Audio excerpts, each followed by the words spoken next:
Welcome to Living Chassidus. Together, let's live the Chassidus we learn. Okay. Welcome, everybody. Baruch Hashem, here we are yet again for another SAI. And Yosef decided to make an appearance today. He says hi. Okay, so just to give a general introduction to our SAI program. SAI stands for Systematic Avodah Initiative, which we started several years ago. It's probably going to be 6 or 7 years ago by this point, that we realized that we all say we're going to do Avodah, we're going to work on ourselves, we're going to improve, and it kind of becomes an idea that doesn't have a step-by-step concept to really follow through. And by the end, we reach from Pesach till Shavuos, and we worked on ourselves as much as we could with the idea of whatever we wanted to. So what we decided was we're going to give a tangible step-by-step action. So we have daily reading from Rabbi Simon Jacobson's book, Counting the Omer. And that way you are not going to miss your bracha, Emir Hashem. That's also a side benefit. And we also provide you with a journal, a Living Chassidus journal. And in it, you once a week, you write a journal based on the questions and on the readings. You can do more than that, but if you do at least once a week, then Mitzvah Hashem at all the farbrengs, which is every other week, almost every other week, we provide not just an incredible speaker with amazing insights, but we also provide prizes. And our prizes range from Sefira to jewelry, to gift cards, to an umbrella with our beautiful logo and our beautiful concept of let the brachas rain down. We've just come up with really clever and amazing ideas. So enjoy the program and grow, as we called it.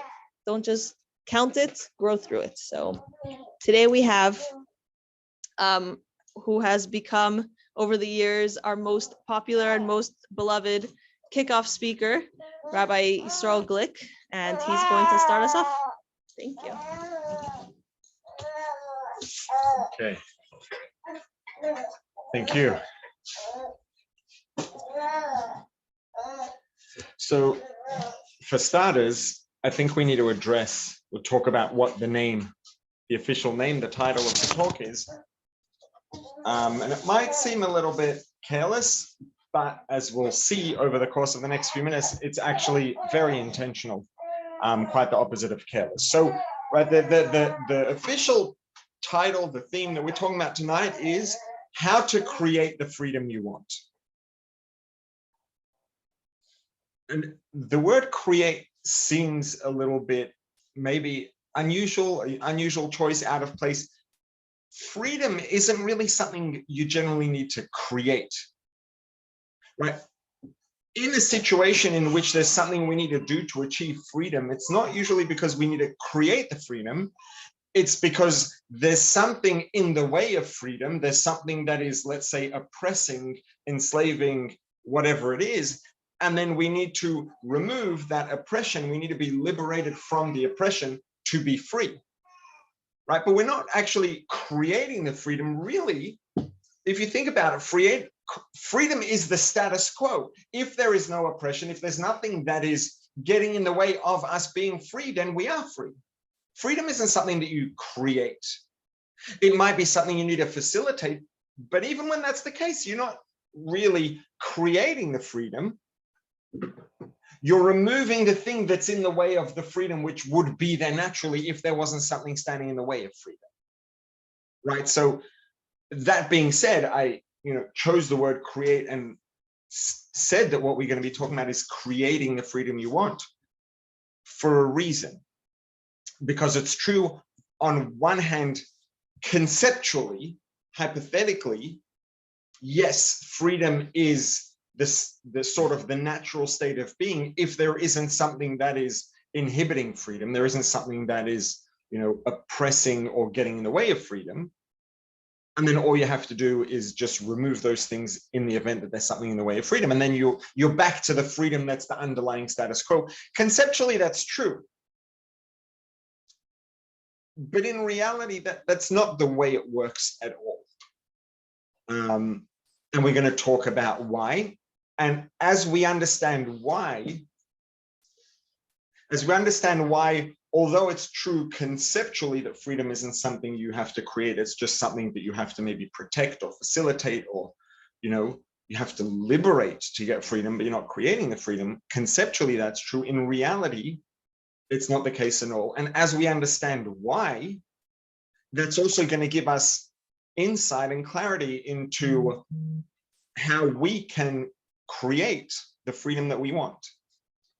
Now, it could be that, some people's mind right away goes to, well, freedom is not really what we think freedom is. Freedom is really, the freedom to live true to our nature and true to our purpose, not just what we want. All of which is very true. And that's a very important part of the message of Pesach, because Pesach is Man Cherosenu, it's the festival of freedom, it's the festival of liberation. And it's true that a very, very important part of freedom, of understanding what freedom really is the idea that freedom is the freedom to live true to who we really are, to our purpose and to our true nature, rather than the whims and the things that we feel like. That's true, but that's not what I'm talking about tonight. That's a separate conversation. I think we've talked about that at length in the past.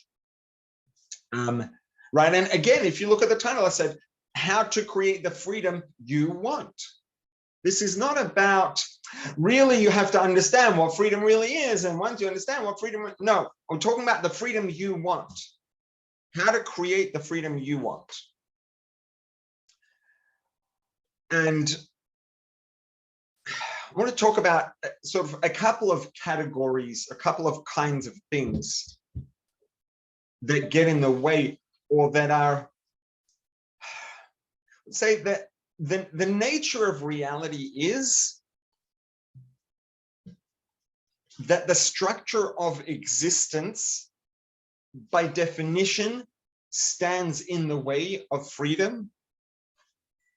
Even though conceptually it's true that freedom is something that we need to protect or facilitate, but in reality, the structure of existence, the nature of reality, has a number of things that oppose freedom, that stand in the way of freedom. And again, not just the freedom of true to our purpose and meaning, etc., everything else, the freedom that we want, the freedom that you want. And because there are things that are built into literally the structure, the nature of reality, the fabric of reality, that are in the way, and it's in terms of the circumstances, it's in terms of our biology and physiology, it's a whole range of things. We'll talk about different things that are in the way. The fact is that if we want freedom, and the freedom that we want, we have to create it.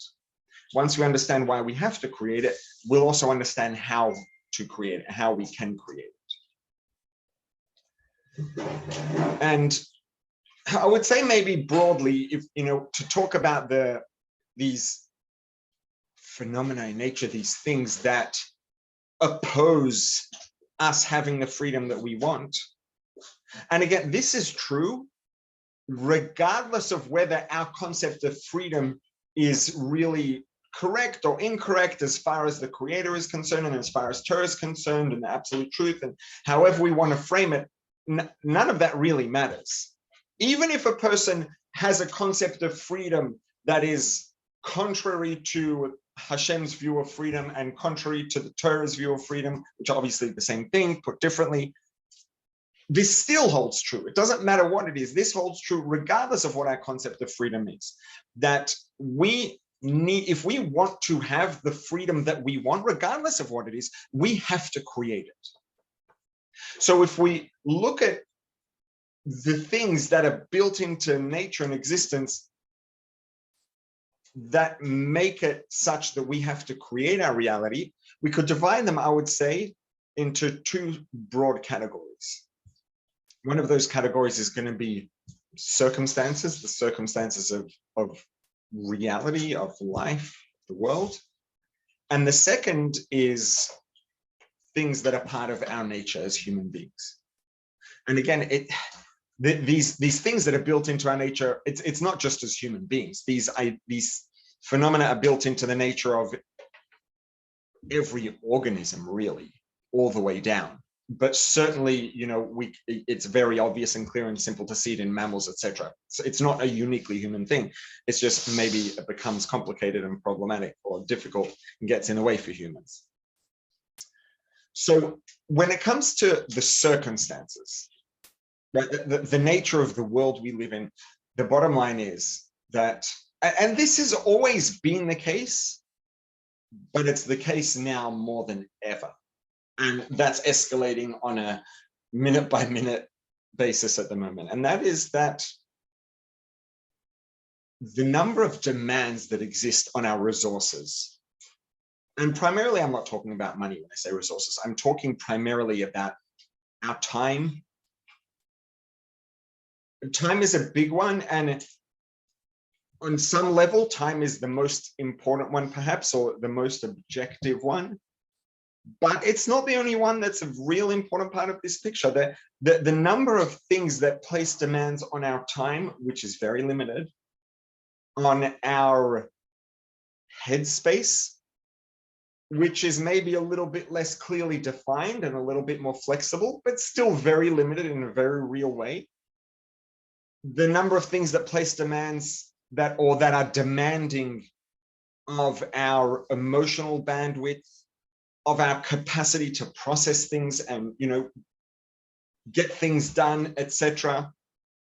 For different people, the struggle is going to be bigger in different details, but ultimately, all of us have more things to do than we have time for, than we have the mental bandwidth for, than we have the emotional bandwidth for. That's life. And if we're just going to respond to those things sort of ambivalently or generically or arbitrarily, and when things come up, we deal with them, it's absolutely inevitable that we are going to be spending a lot of time, a lot of mental energy, a lot of emotional bandwidth, etc., on things that are maybe not our top priority, on things that are not that important to us. And the moment we realize, hang on a second, I only have 24 hours in a day. I only have so much mental headspace. I only have so much emotional bandwidth. If we allow those things to be occupied, co-opted by things without stopping to ask ourselves, does this contribute to my vision of what's important, my vision of who I want to be, my vision of the life I want to live, my vision of the legacy I want to create? If this thing that just came up, again, and inevitably this is going to happen hundreds of times a day to everybody,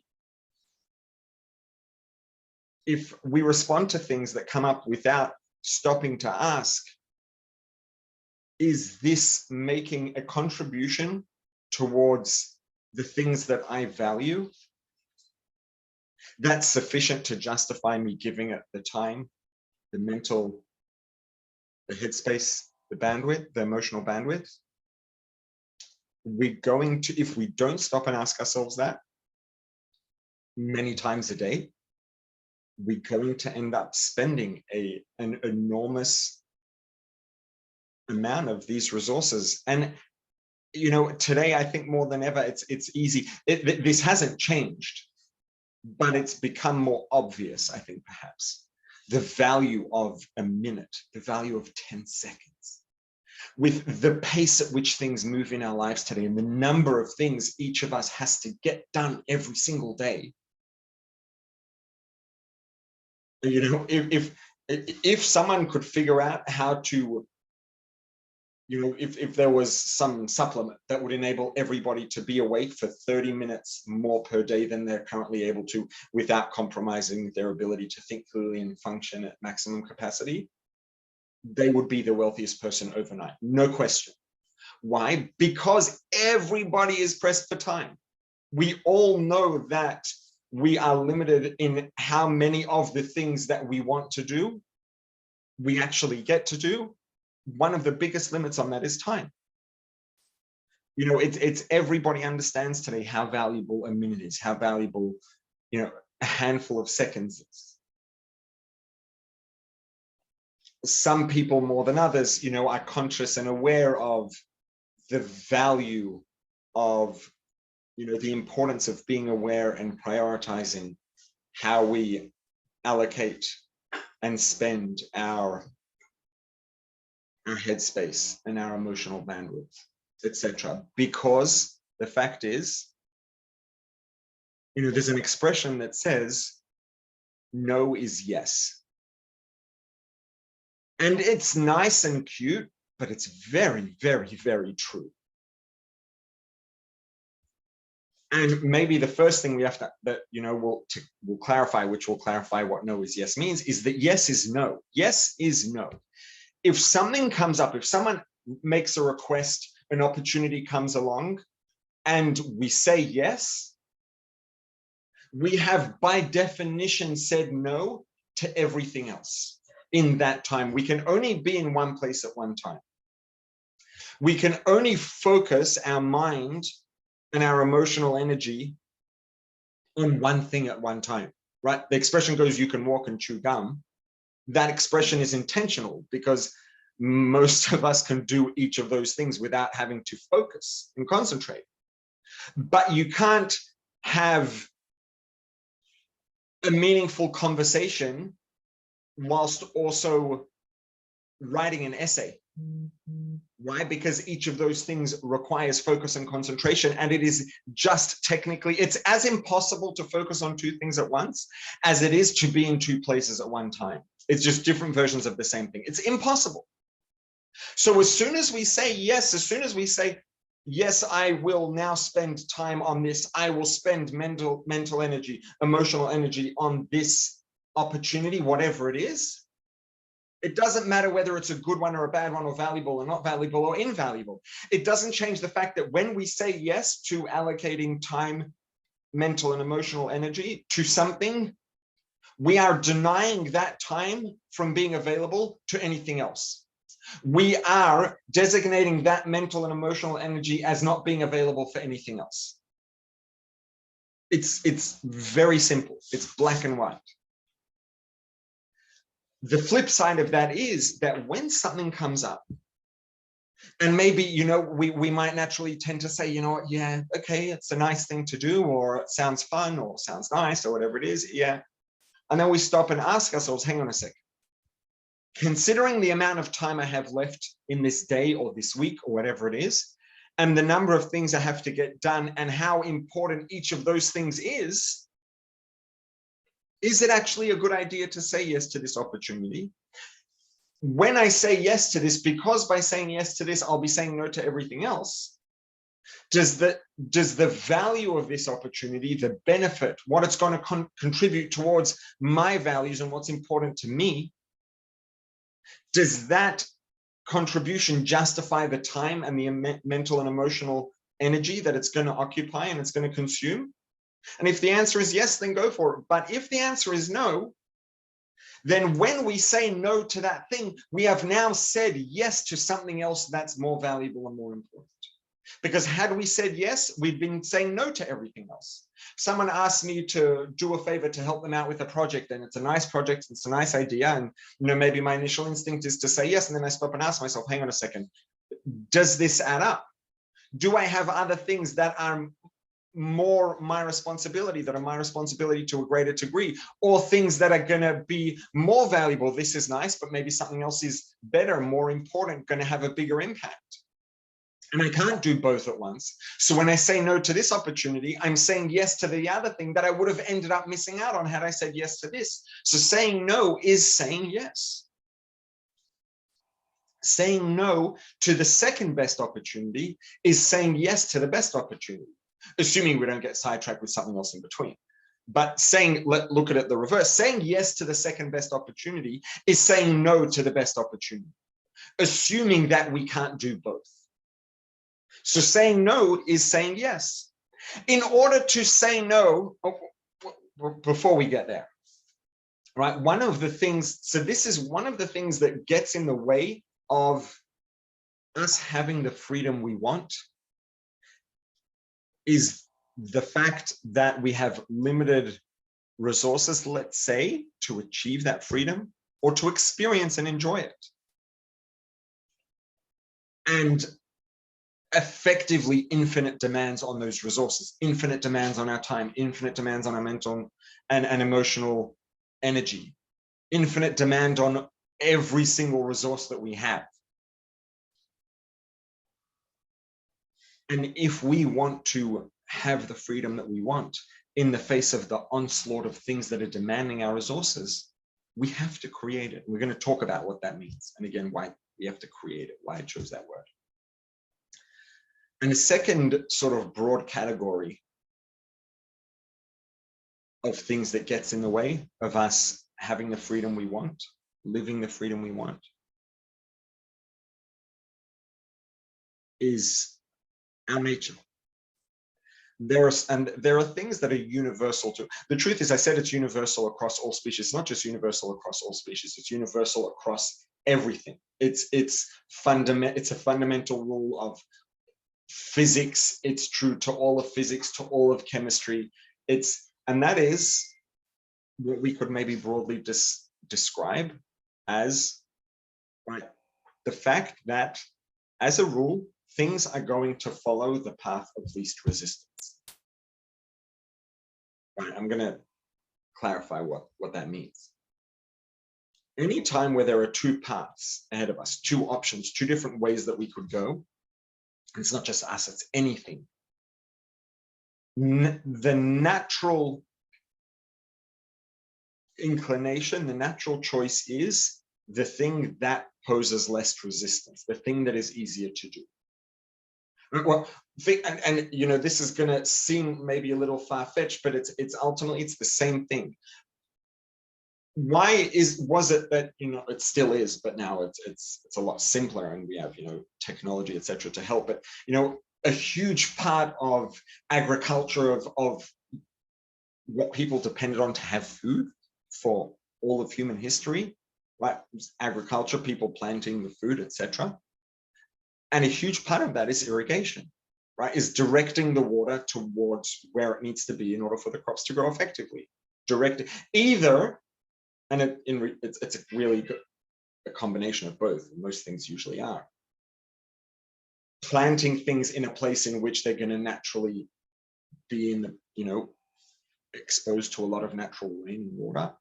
And if that's not possible, or even that's not going to be enough, the next step is to try to direct water towards where we want it to go. Why do you need to direct water towards where you want it to go? Why isn't the water just going to show up where you want it to be? Well, first of all, I mean, water is not sentient and it doesn't know or care where you want it to be. But ultimately, the thing that determines where water is going to go is where gravity is going to pull it. Right? Water is naturally going to flow down, as everything will. Every physical object is going to flow down. Let's say within Earth's atmosphere is going to move downwards towards Earth. If there's water at the top of a hill and there's a slope down, the water's going to run down the hill. Now, if I were to tell you that there's a hill that's, let's say, 300 feet tall, 300 feet high,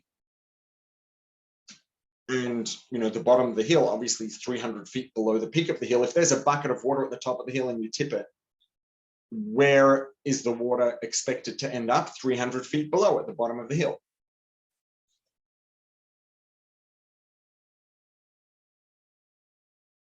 Now, let's say that, like, the water could flow down the hill in two different directions, two different paths. And one of those paths, there's, you know, a reservoir where the water will be collected 150 feet down.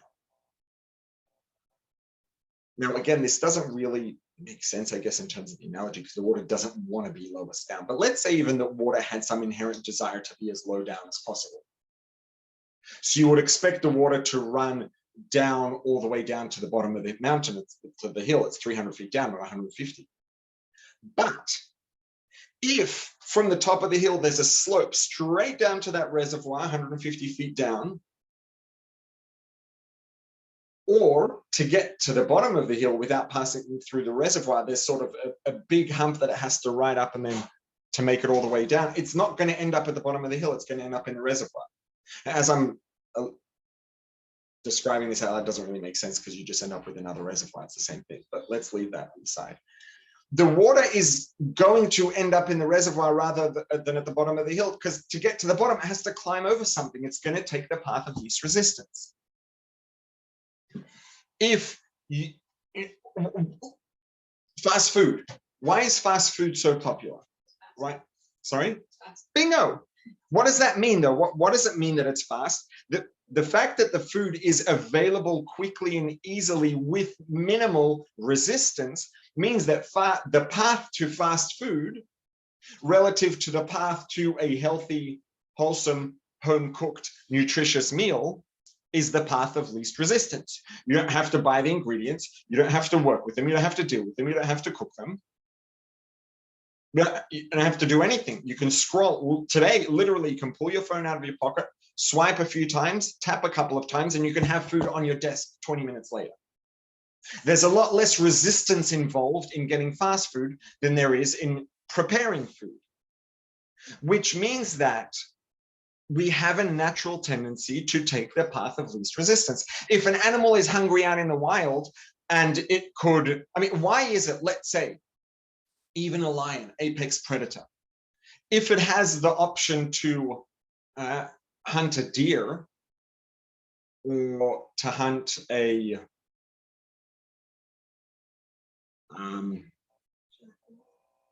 or a pack of hyenas, or something a lot more bothersome, it's going to choose the deer. Why? Because there's less resistance. Why wouldn't you? It's natural.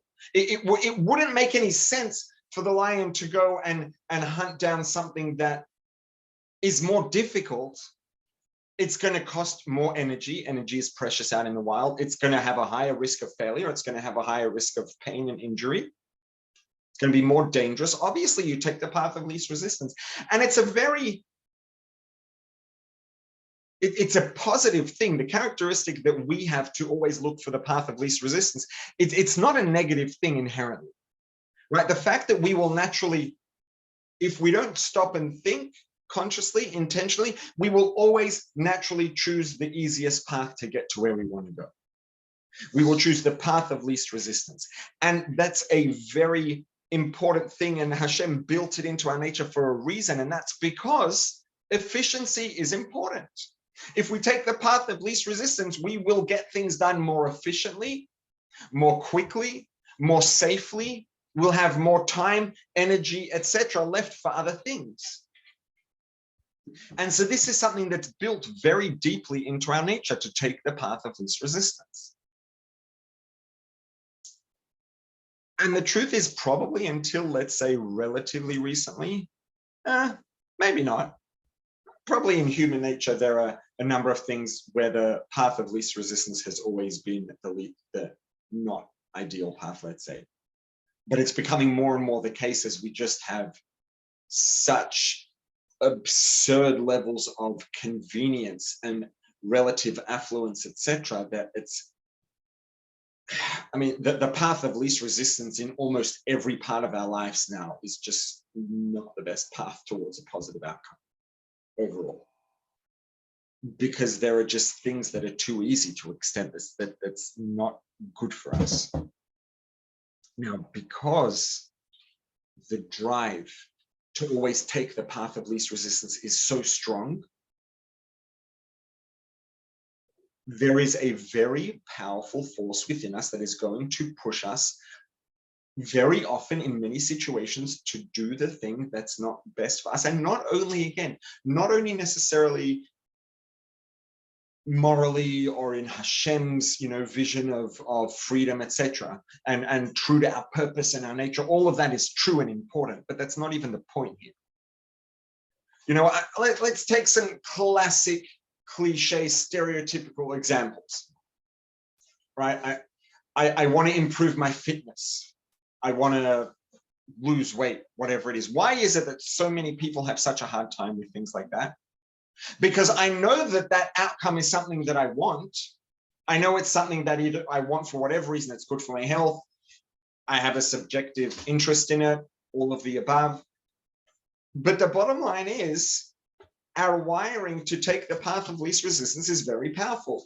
And when there's asparagus and ice cream in front of my face, the ice cream is the path of least resistance. It's just a fact.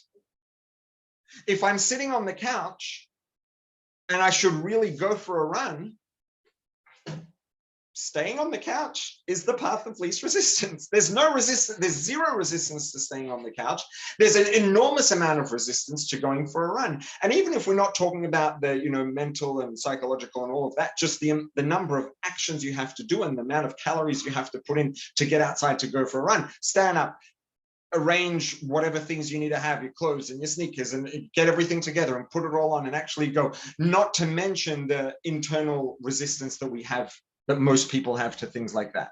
So the same wiring, that means that we're going to do things in the way that's most efficient, which is a positive thing. That same wiring means that we're going to be far more likely to sit on the couch than to go for a run, unless we either have a specific, very, a specific powerful motivation to do it, or unless we're intentional and don't just take the path of least resistance, which is the natural thing to do, right?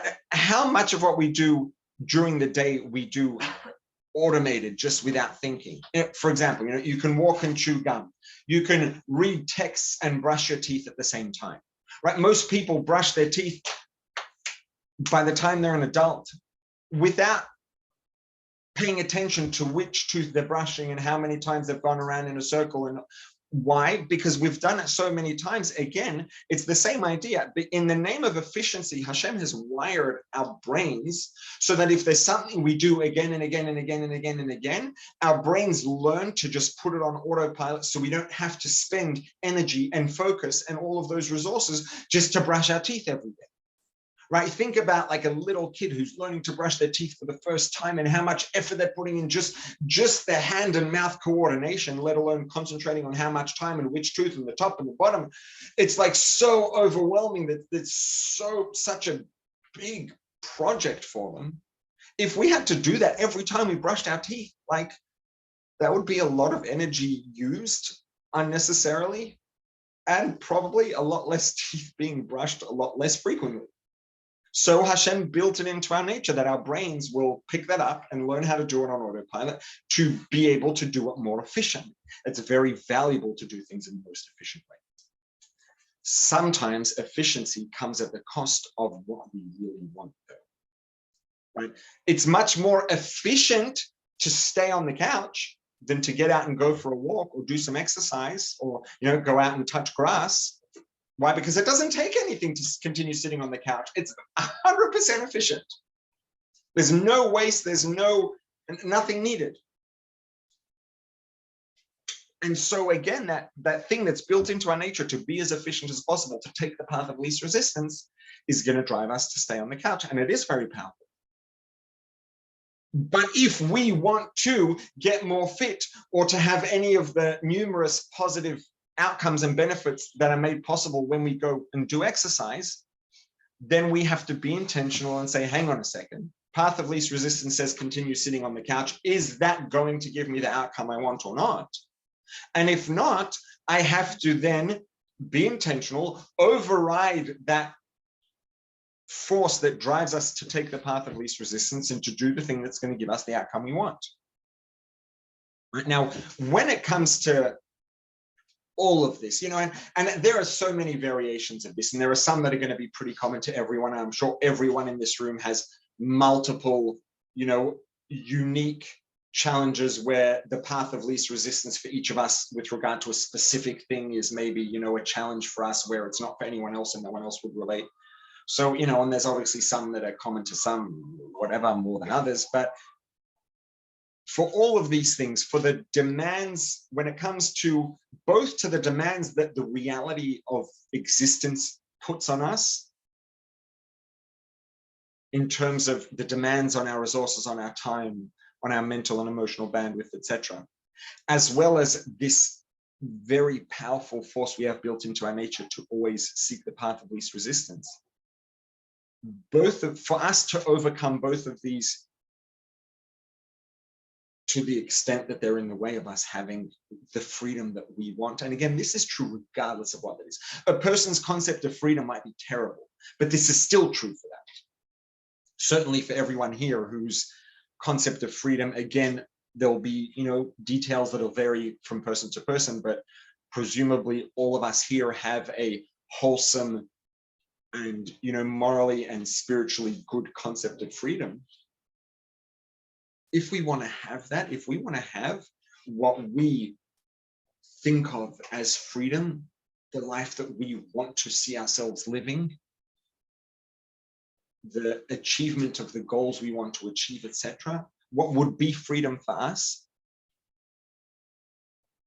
there are a number of things we have to do, really, and perhaps the most important part of the process isn't actually in creating the freedom. It's way before we get there. There's a story about a wood chopping competition. There was a competition once upon a time when, before people played, multiplayer video games with people across the world, people would compete in things that were actually good for their health, like physical activity. And, a big one was wood chopping. People would get out and see, they'd have an amount of time, and each one would be, given a bunch of trees and see who could chop those trees in a given amount of time. And so, there was one time a couple of people were competing and they had a really big bet. Let's say, for argument's sake, it's a $10,000 bet. Who can chop down more trees in 8 hours? And one of the competitors was this young, strong, fit, healthy guy, 25 years old. And the person he's competing against is, not as young, not as strong and fit looking, let's just say. And so the young guy rocks up and he's like, oh yeah, easy, I got this in the bag. And they set out and, the time starts and they can't see each other, they're far away, but they could hear. And the young guy gets out there and he's chopping and chopping and chopping and chopping nonstop. And he hears the old man chopping for like 10, 15 minutes. And then the guy stops and he's not chopping anymore. And he's like, yeah, sounds good to me. And he keeps chopping and chopping and chopping and chopping. And then 45 minutes later, he hears the old guy start chopping again. And he goes for another 15 minutes and then he stops. And he takes another 45-minute break. And the young guy's thinking, well, not only am I stronger than this guy, and I can probably, hit a lot harder with a lot more power with the axe, but I'm also getting in 4 times as much time. This guy's so old and unfit, he's getting tired, and every 15 minutes he has to rest for 45 minutes. I got this in the bag, easy. Comes the end of the day, and this young guy's cut down 25 trees and is expecting the old man to have 2, 3 trees done, and the old man's got 60 trees. And he's wondering, he asked the old man, he's like, how did that happen? You weren't even chopping most of the time. Out of every hour, you're only chopping for 15 minutes. The old man says, yes, that's because I spent 45 minutes out of every hour making sure my axe was razor sharp to go for another round. Right? This guy spent the majority of his time in preparation and making sure that whatever equipment or tools needed to be used were in the most productive, effective condition they could be. And he got double as much done, double and a half, in a quarter the amount of time spent chopping, because his axe was immeasurably sharper. After an hour of chopping, think about what the young guy's axe was. And after 2 hours and 3 hours, by the end of the day, this guy's axe got sharpened for 3/4 out of every hour. And every chop that this guy took against a tree was extremely effective. And I think the same thing is really true here. I don't want to say the most important part, but a very underrated part, and perhaps rather than most important, because that's probably too simple and not necessarily accurate, but the place where we're going to get the most bang for our buck in terms of creating the freedom that we want is going to be not in actually creating the freedom itself, but in the preparation.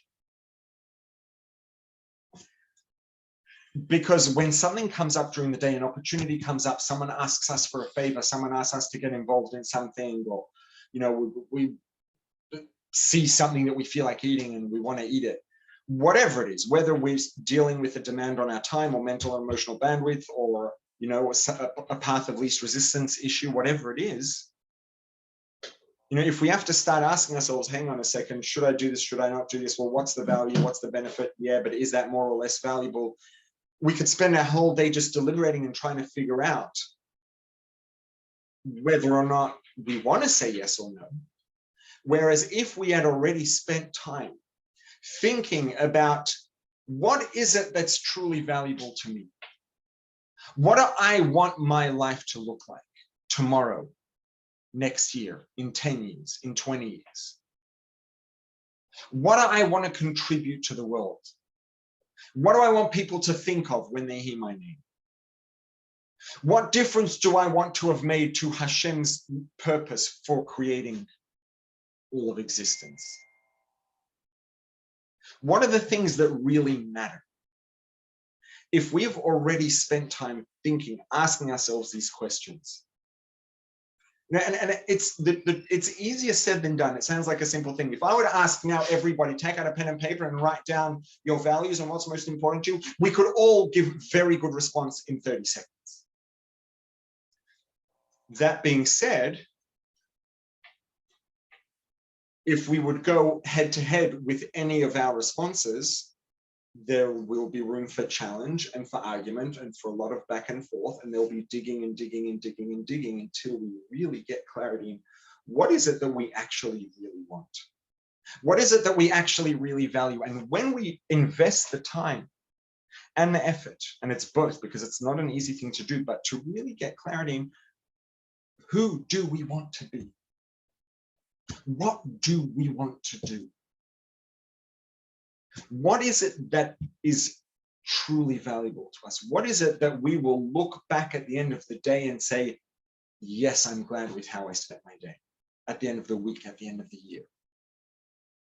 The more clarity we have in those things, if we have, a very strong conviction and clarity in what our values are, in what is most important to us and what is second most important to us. And it's also important and valuable to know not just what are the things that are most important to us, but which one is number one and which one is number two and which one's number three. And that way, when something comes up, when an opportunity comes up, we can ask ourselves, okay, I have 24 hours today. I have to sleep, I have to eat, there are things I have to do.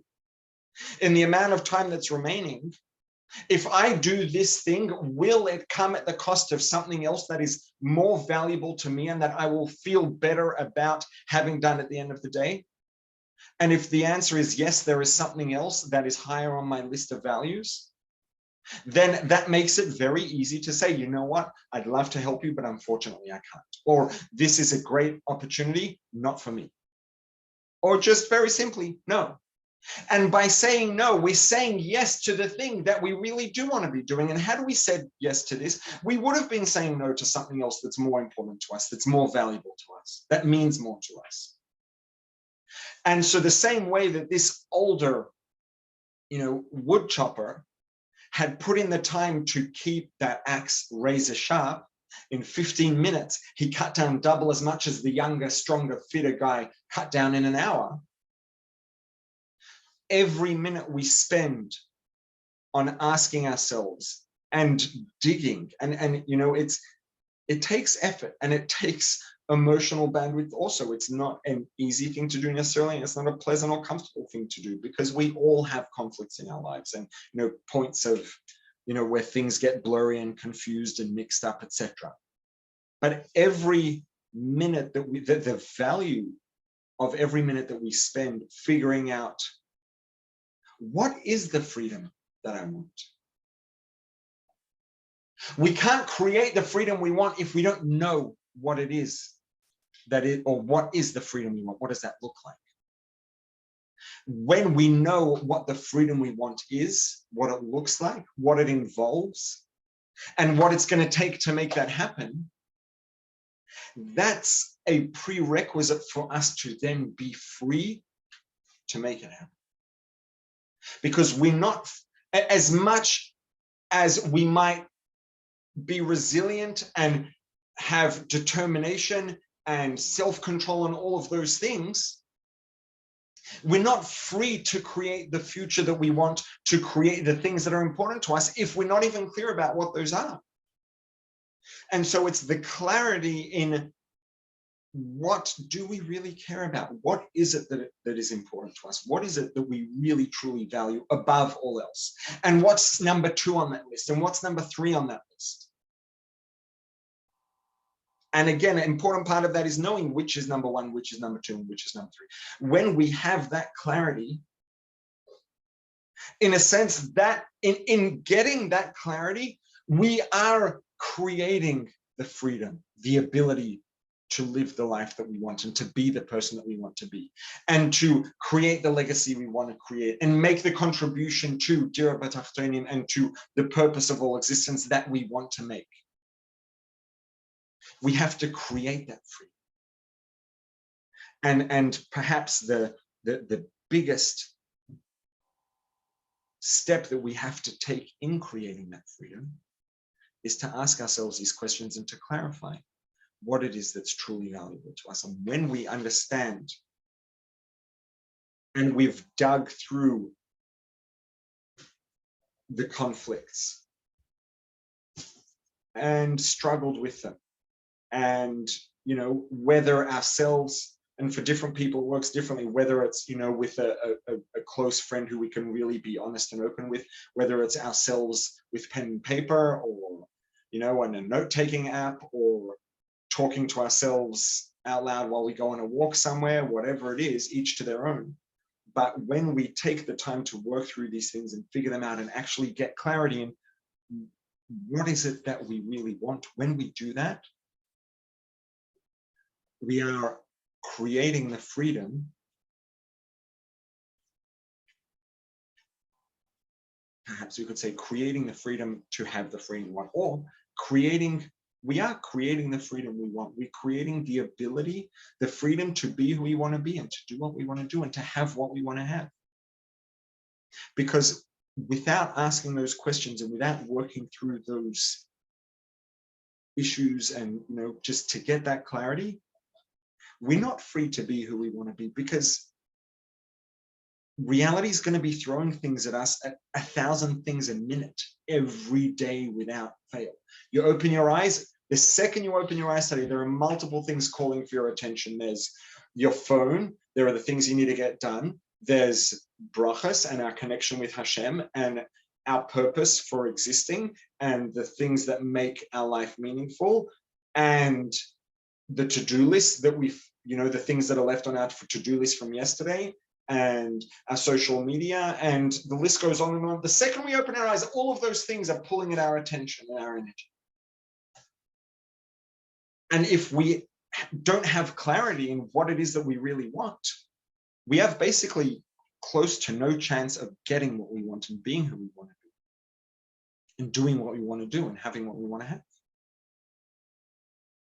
And in clarifying those things, asking those questions, and working through them, figuring them out and getting clarity and conviction, in doing that, we create the freedom that we want.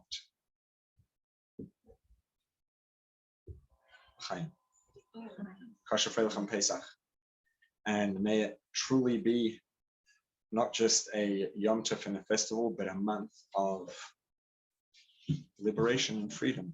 And it should be everyone should have success in clarifying the freedom that they want, and in working towards and achieving and creating the freedom that we want. And we should have the wisdom that the freedom that we want should be true freedom and a truly meaningful and purposeful freedom as well.